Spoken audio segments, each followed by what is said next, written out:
I am really excited to be able to show you a preview of a brand new tool that will be coming to iWalkObservation just after the winter holiday. So expect this release to happen right after the first of the year, if not right before the first of the year. This new tool, as those of you that are familiar with the main menu, you will notice this has changed right here. This orange button right here in the middle has changed. It used to be called Verbatim, and the Verbatim tool does still exist inside iWalkObservation, but it exists inside Narrative Corners. And those of you familiar with Narrative Corners know that when you click into Narrative Corners, you can actually select the number of narrative corners that you are going to use. And if you select one, this is, of course, the same tool as the Verbatim tool was. So we have removed the Verbatim tool, keeping it inside Narrative Corners and allowing room for this all-new, exciting tool called Keeping Time. Now, Keeping Time was created after I took a walkthrough with my senior director. And during that time, my director and I were looking at teacher talk time versus student talk time. And of course, I'm trying to compare the two and come to some kind of feedback for the teacher to consider about what we had seen. And it struck me that this would be a wonderful addition to iWalkObservation. And with some time, it is right here. And so, of course, the first thing that you're going to do is go in and select your teacher, and then you have 3 counters. Now, you could use one of these counters and only one, or you could choose to use all 3 of them in different coordination with each other. But they are different and yet similar. In the top counter here, we have talk time, and we are very specifically going to select when the teacher is talking, and when they stop talking and a student starts talking, we will turn to the student. By going back and forth, of course, we're going to accumulate the total amount of minutes that the teacher talks compared to the amount of time that the student talks. Now, in our next counter, we have groupings. And this, of course, is going to keep track of the amount of time that our classroom that we're observing stays in a whole group configuration, small group, pair share, table group configuration, or working independently.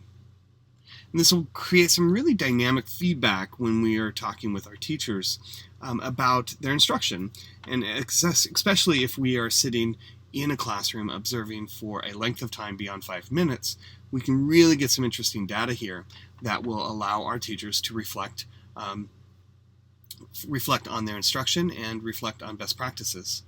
The last one here has to do with gradual release of responsibility.